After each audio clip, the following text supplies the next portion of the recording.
I will be our speaker today, and the theme is Interesting Pictures by Interesting Blind People. We begin with the lighting of a chalice, a Unitarian symbol of thoughtfulness.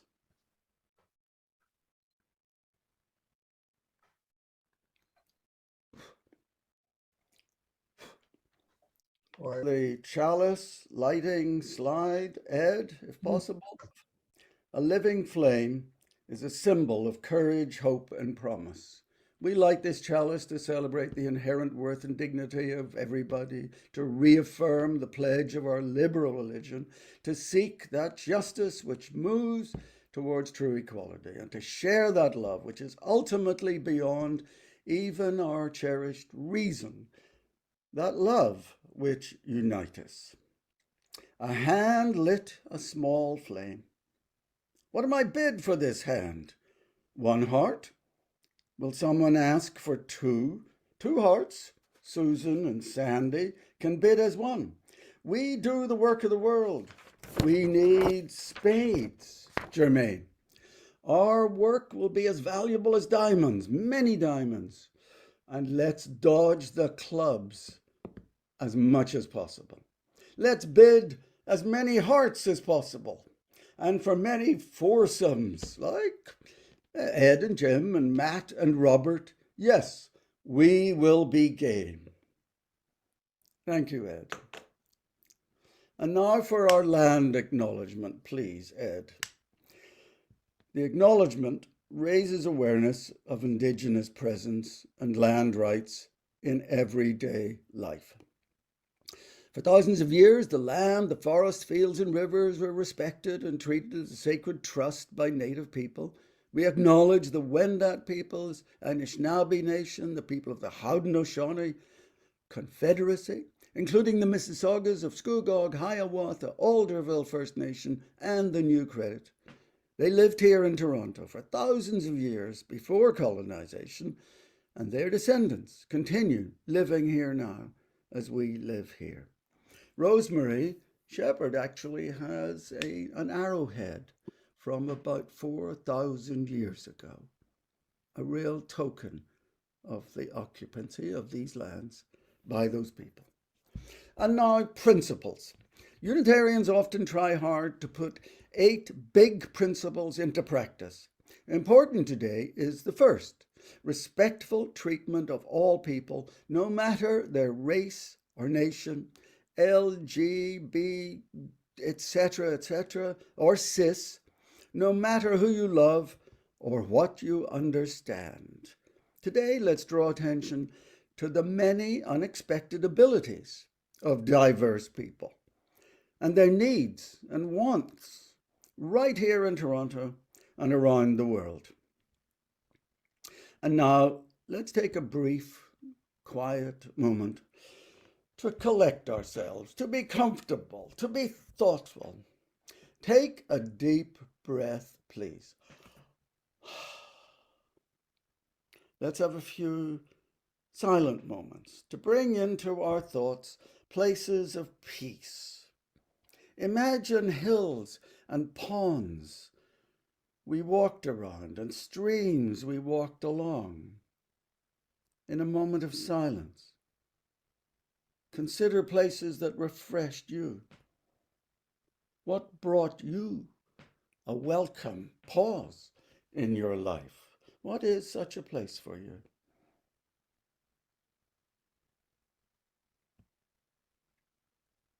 Let a summer breeze make you feel fine, running through the jasmine of your mind. Imagine tiny bells on summer wildflowers swaying and tingling as you walk in fields. And I offer you a reading from poems by Lister Thompson, my father-in-law. The poem is called Nightmare Deluxe. When I awaken in the night, when I have had this awful fright, when all the books that I've just read are piled around me on my bed, when bedclothes won't do as they're told, my tummy's hot, my toes are cold, when all the tea that I did drink has turned to vinegar and ink. What brought me to this sorry state? Could it be something that I ate? Nightmare Deluxe by Lister Thompson. Our Lister who art in heaven, hallowed be thy name. Our Father-in-law who art in heaven. And now, thank you, Bev, I saw a thumb go up. And now I move to my own PowerPoint. I will need to share my screen. So, I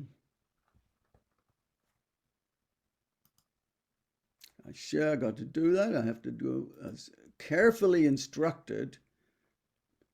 I have to share my screen. I have to go to PowerPoint. And then I have to go to this. The title slide.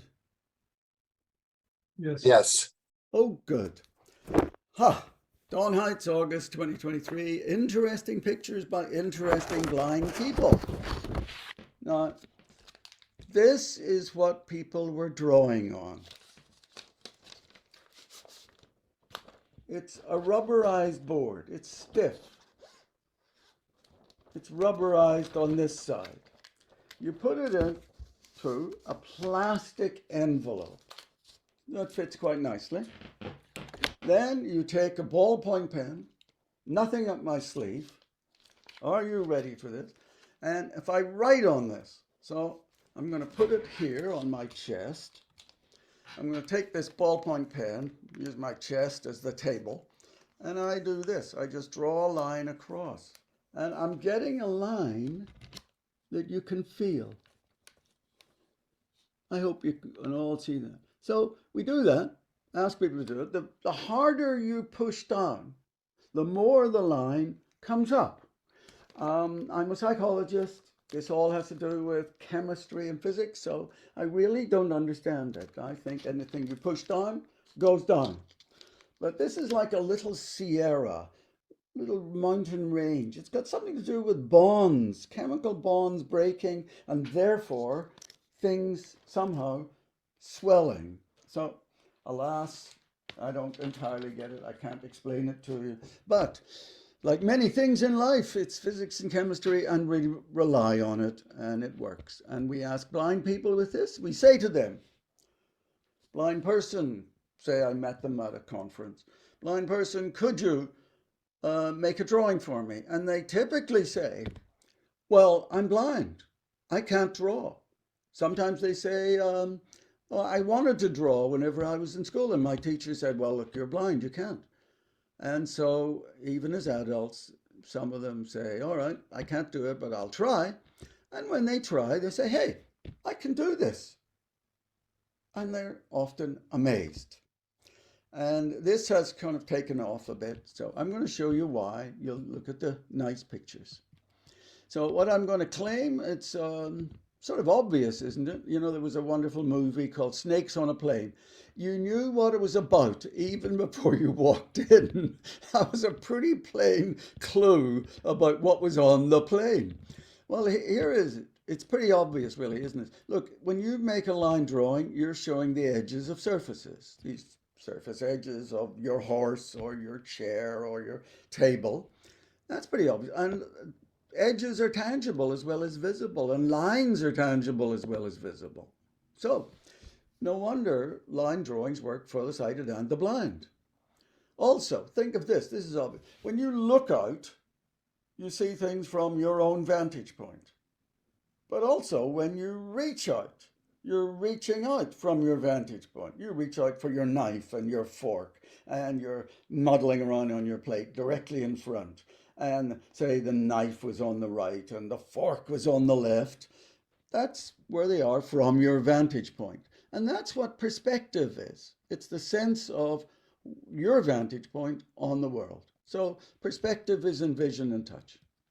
And then, of course, when you make drawings, you can be absolutely realistic, or, as often happens in political, cartoons, caricatures in the paper, the things are full of metaphors, little non-realistic things that you can immediately see that's not real. So maybe blind people can do realistic and metaphoric perspective, line drawings. That was the upshot, the theory, the idea. And I think it's pretty darn obvious once you think about it. And then you have to wonder, why did nobody else think of this? It's as plain as the nose on your face. It's as plain as snakes on a plane, as the title of a movie. So here's a picture by Gaia. Gaia is from Rome. I tested her. The picture is of a mother and baby, blind very early in life, and she likes to draw. She draws using the raised line drawing kit in Rome. She's been doing that. Her mother encourages her enormously. Really, that mother is one terrific woman. Lots of encouragement for Gaia, who now thinks that blind people drawing pictures is completely normal and obvious, and everybody should be doing it. So here, look at this. Isn't this something? Mother sitting on a chair, feet, shoes, laces are tied. Off to the side is a little chest with, on the tabletop, looks like there's cheese and maybe bread sitting there.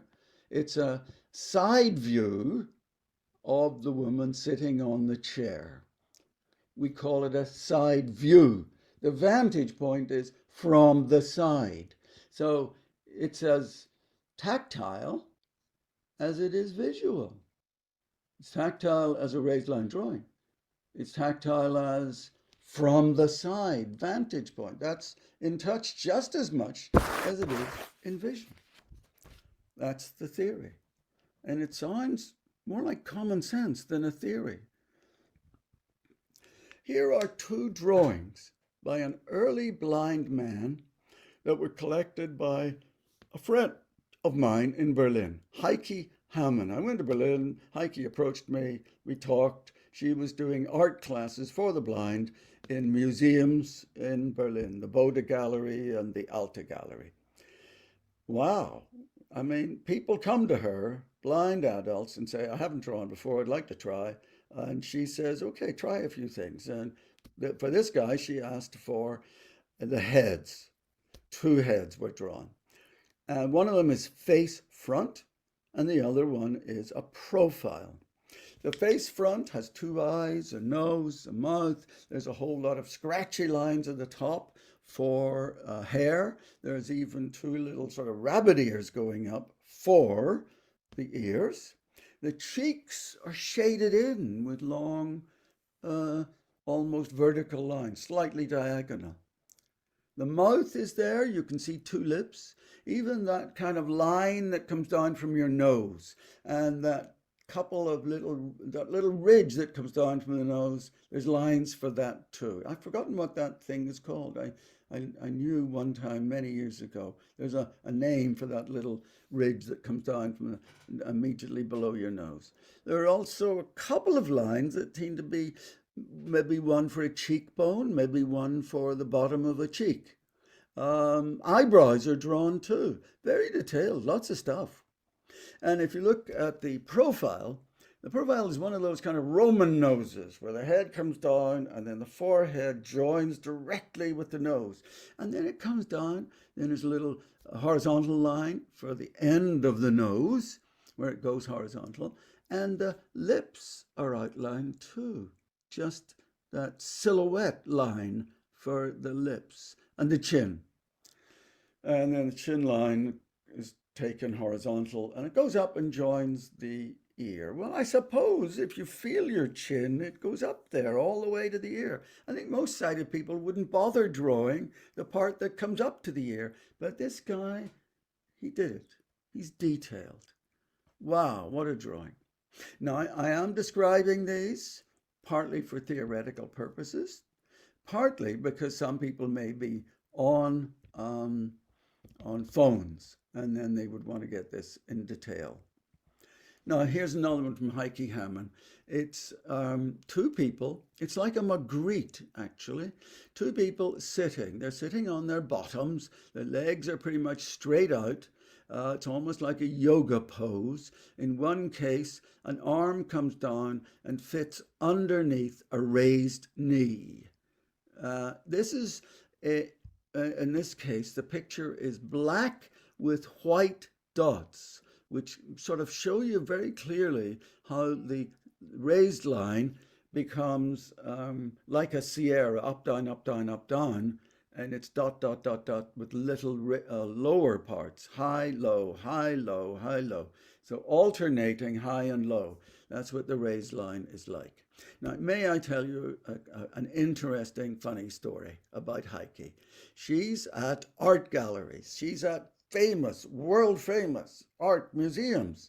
So when she says, let's have an art class and people come, she is entitled to do things that I could never do as a psychologist. She says, I'm going to have you in a nude drawing class. So there is a nude for you to draw.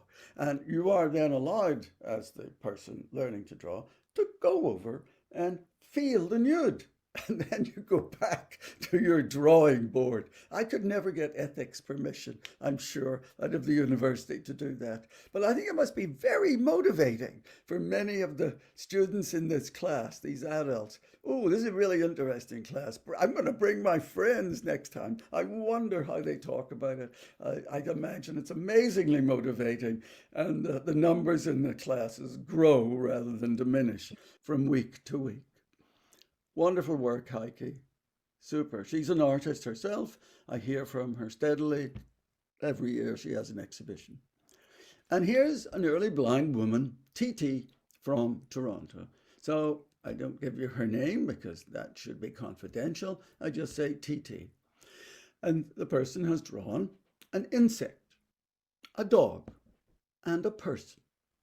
The insect has 6 little legs that come out left, 3 to the left and 3 to the right.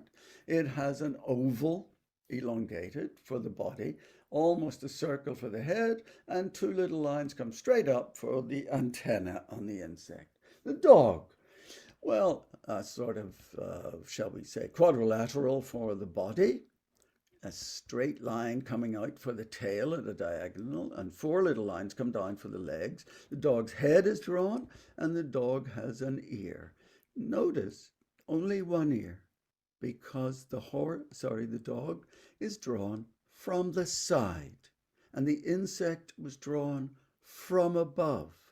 Good sense of perspective here, I think you would say. And then the person's drawn from in front. You get a circular head, an oval body, 2 legs come down, and interestingly, 2 lines come straight down for the legs, and then the feet are drawn with little lines, one going left and one going right. That's what sighted children often do when they're drawing a person. The person is drawn from the front. That's what sighted children often do when they are first drawing people. And there, by the way, there's about 5 little lines coming up from the top of the head. The ears are there, 2 dots for the eyes, and a little V-shaped line for the smiling mouth. These look very much like drawings by sighted children who have drawn for years. TT is talented. Many people that we ask to draw almost scribble at first, or some of them actually do scribble. And then sometimes when we say, well, could you do that again? As I did with a blind woman in Ottawa. She said, yes. And she said she wanted to draw the object a second time. And the second drawing was better. And the third drawing, because she said, no, that's not good enough. I want to draw again. And the drawing kept adding more and more features and becoming clearer and clearer. So drawing of a cube, it ended up with very nice quadrilateral for the front face of the cube, and then some other things for the side faces. Very impressive. Clever woman. And she advanced, I think, by several years in drawing development in a matter of minutes. Her ability to develop in drawing was there, and the order of her development, I think, is the same order that you see in sighted children. I think what she accomplished in minutes, sighted children accomplish in years. She's an adult. She tackled drawing problems. She thought her way through them. All right, now let's look at a really clever drawing This is a drawing of a house, and the house has a roof.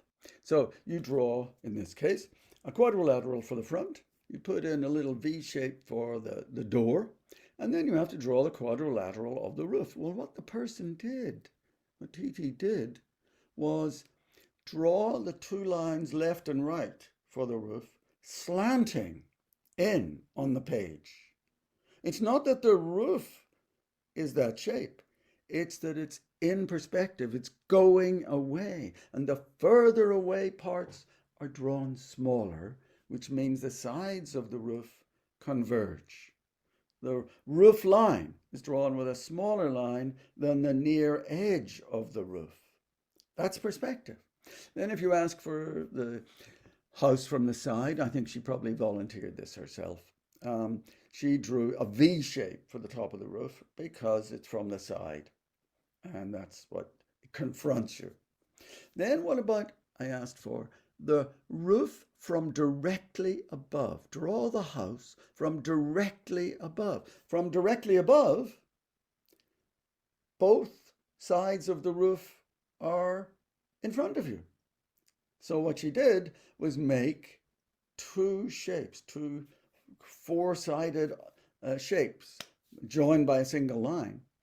And the top shape converges up the page, and the bottom shape converges down the page. That is, she has drawn in two-point perspective. She's using two directions of space in one drawing and using convergence in both directions. Now that's really clever. A lot of sighted kids couldn't do that. A lot of sighted adults can't do it either. Sighted adults have terrible trouble with perspective. Perspective, they have to practice. You got to get good. You got to keep at it. The fact that perspective is there all the time in your eyes and in your hands as you reach out doesn't mean that you can immediately draw using all the things you know. There's so much you know, and getting only some of the parts on the page is what you do. But she was able to work her way through the thicket of features and pick out the key feature so that there's convergence up the page and convergence down the page. Two directions of space. And then we asked for a cube, and she drew a Y for the front corner of the cube and part of the roof, top of the cube. And then she completed the sides of the cube by drawing them as four lines. So we have 4 lines for the top, 4 lines for the left face, 4 lines for the right face. Convergence, not much. It's difficult to draw a cube with all 3 directions of space being drawn with all the relevant lines converging. Just getting all the lines on the page is tricky enough for most adults. So hints of an understanding of the vantage point and what's in front of you and how much has to be drawn. But getting all the perspective hasn't quite gotten there yet. My prediction is if she drew and kept drawing, she'd get there in very little time. And she could do lots of things with perspective. But most sighted kids can't do much better than that. In fact, probably the average 12-year-old doesn't do a drawing as well as that. And by 12-year-old, I'm saying that because lots of people like Mitchell Moore in the Caribbean and lots of people like John Willits in England have done lots of studies with blind kids drawing cubes, sighted kids drawing cubes, and most of them are not as good as this blind woman's drawing. So now consider Eshref. Eshref is totally blind. He's never seen. He does not have eyes. They did not develop. He lives in Ankara. I tested him. I was with him in Italy, in Milan. We were making a documentary, and Eshref said, the final night at the dinner, said, John, give me another problem. Give me another drawing problem. Let me try to work on another drawing problem, one you haven't given me before. So I said, okay, Ashraf, what about this? So I took two glasses and I put them in front of him. Then I put two more glasses halfway across the table, but the same distance apart as the first two. Then I put two more glasses near me on the table. So we have six glasses in pairs and two rows of three. The rows are parallel. And I said, okay, Ashraf, draw that. And he loved it. And he dived in. And he drew all the glasses. And the further glasses are drawn smaller and closer together.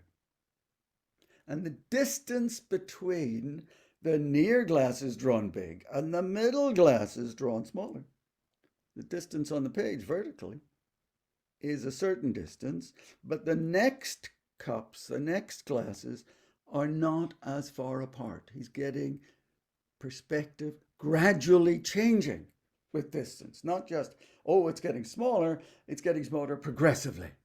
Wow, very good. And the sizes are getting smaller of the glasses. And if you look at the tops of the glasses, the near ones are drawn almost as circles, and the furthest ones are narrow ellipses, elongated sideways.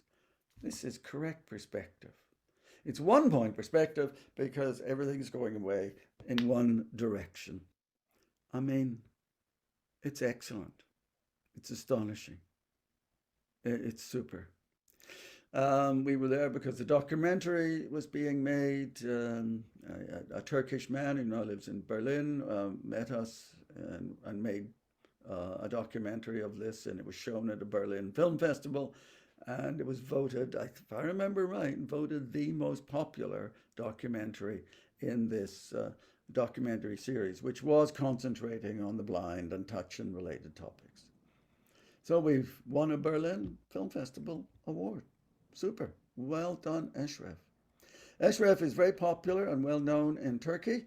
There is even a subway station which has great big model pictures on the wall in relief, made of bricks and stones and things in color, that are copies of some of his paintings, publicly available. Wow. What a recognition. What a guy. Wonderful man. Astonishing. Here's a picture of Ashraf seated. Discovery Channel said, John, what's the most interesting thing we could do? And I said, tell you what, why don't you bring Ashraf to Italy, to the baptistry in Florence, where perspective was discovered, and we'll have him try and draw the baptistry. So Discovery Channel said, all right, come on over. So I went there, Jean went there, and Ashraf was flown in from Ankara with the lady who helps him a lot, Joan Arencel. She's sort of his manager. She regards this as her pledge to life, her mission in life is to make sure Ashraf's abilities get known, and she's doing a wonderful job. She wrote to me and said, John, I've seen some of your publications. You've seen nothing yet. Why don't you test Ashraf? My job really has been to test Ashraf and then to say to the world, like a gatekeeper, yep, this is genuine. This really works. This guy does this. I was there. I saw it. So Ashraf sat down, a chair and a little table. By the way, Discovery Channel went over to a restaurant and said, hello, we are Discovery Channel. Could we borrow a table and chairs? And they said, hey, you are Discovery Channel. Please borrow our table and chairs. So they came out and the table and chairs. We sat them down. I walked Ashraf over to the building, shook his hand, had him feel parts of the building. Feel this, Ashraf, there's a corner.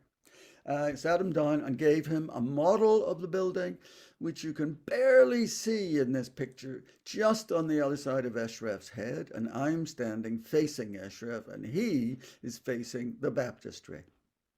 The baptistry is an interesting building because it has a front face and then two other faces going off at 45 degrees. It's an octagonal building. This is where perspective was discovered in 1413, roughly, by Brunelleschi. So we thought, let's have Eshref draw the baptistry and see if he draws in perspective the baptistry, the whole building. We tried a bunch of things, and then the key, what I realized at night for the second day when we're going to ask him to do this, the key thing is to ask him to show that the roof is high above you. Draw the building, showing that the roof is high above you. Here it is. Ha! Look at this. So the details are there because he's had the model.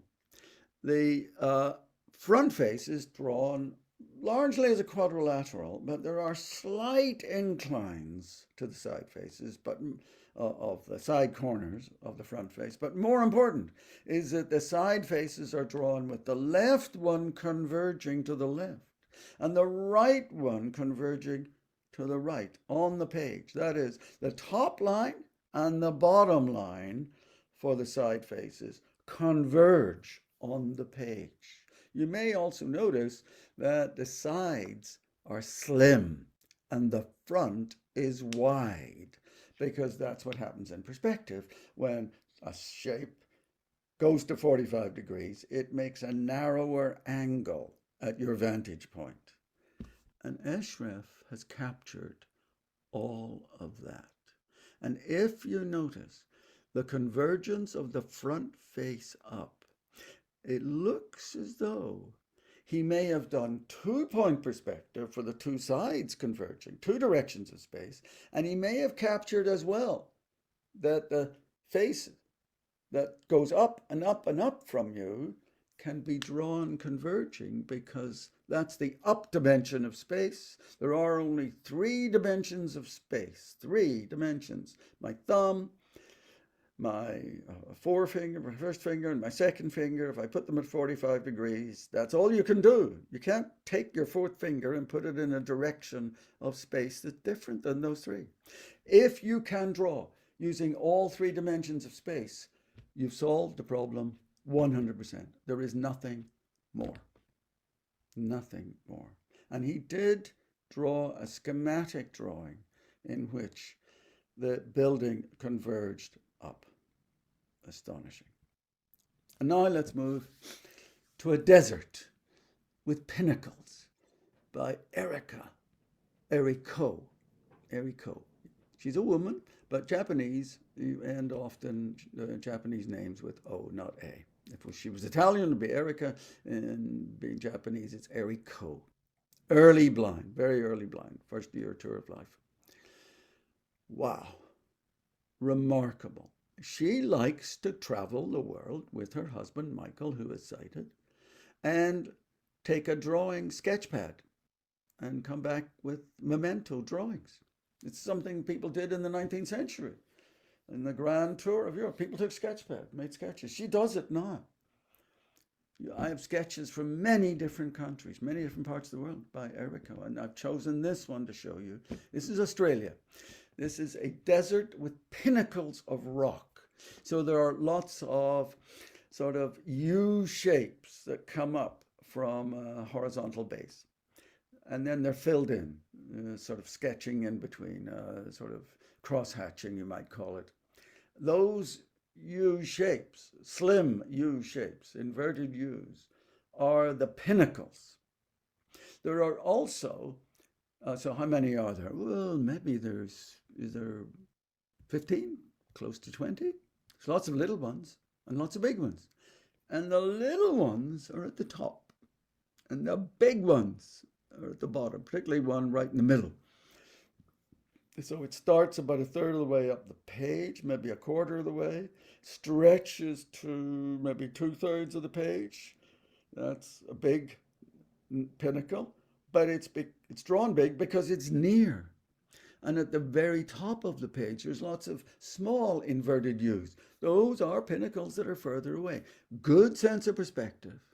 In addition, she also drew little sketchy trees. Lots of branches, but no leaves, you might say. Little bushes, little bushy trees. It's a desert. Lots of branches, not much in the way of leaves. Oh, there's lots of dots, because it's sand, like a desert. And if you look very, very carefully, you will see some single lines running vertically between the pinnacles. That line shows the breeze. That's a line for the breeze. Now, the breeze is invisible, but it is tangible. But it's invisible. If we draw that as sighted people, we've drawn something invisible. We often would call that metaphoric, not literal. And she's drawn a metaphoric line there. Metaphoric lines like that were basically only invented for sighted people in the 1900s. It starts about 1810 in northern England and spreads around the world. And now it's all over the comics, mammoth, lots of pages, full, lots of pictures, full of metaphoric devices. All those things like birds twittering above somebody who's had concussion, or the stars and moon or Jupiter drifting around the dizzy person's head. Those are all metaphors that we've added. They're not literally there. Erico invented a metaphoric line there. And now here's another. This is also from Australia. She's drawn Lake Deverton and banjo frogs. Banjo frogs make a lot of noise, hence banjo. And they croak. Arr, arr, arr. And if they make sounds like that, you can draw them. So she drew an oval or a circle for the lake. Lots of sand around because it's desert around it. There are lots of lines with cross-hatching, slim, long lines made of cross-hatchings that she spent ages drawing. Outside, there is also, if you look very carefully, some kind of stork is there. A little tricky to make out. But there's frogs there, so there should be storks. And what do those long sort of cross-hatched lines mean? Erico says that's for the croaking. And of course the croaking goes on for a long time. So lots and lots and lots of little lines, long lines to show that. Remarkable. Well done, Erico. Lake Derverton in Australia, in Oatlands. And now a truly, truly astonishing picture. Erica and the magic of the Southwest. This is in Australia. There are lots of vertical lines, and at the base there is a whole oval full of wavy lines. And at the very top there is a tangle of lots and lots and lots of lines, closely packed. So, packed lines at the top, long straight lines, then across the body of the picture, then at the bottom, lots and lots and lots of wavy lines. What does it all mean? Here are her words. In the southwestern part of Australia, we did some nice hikes in the woods. The trees were slim and tall, often over 60 or 70 meters high, even higher. Very, very proud, very serene. When I stepped into those woods, things did sound and felt. They feel different from what I knew before. It was like I'd stepped somehow accidentally into an enchanted world, far from ordinary everyday life. The birds calling, the murmuring of rivers, the rustling of forest breezes, all protected safely by the solemn trees. The whole thing was so mesmerizing and so overwhelming, I could not help dropping my voice to a whisper, not to disturb anything in this sanctuary. Gosh. Well done. That the sense of the wavy lines, I understand from Erico, that picks up that sense of a sanctuary and the hush. Here is a picture of Eriko and her husband Michael. They're in a swimming pool in Toronto because CBC flew them over and made a documentary about Eriko drawing things like stuff in a food store, and pineapples and things like that. Oh, very tangible. And also flowers in my backyard.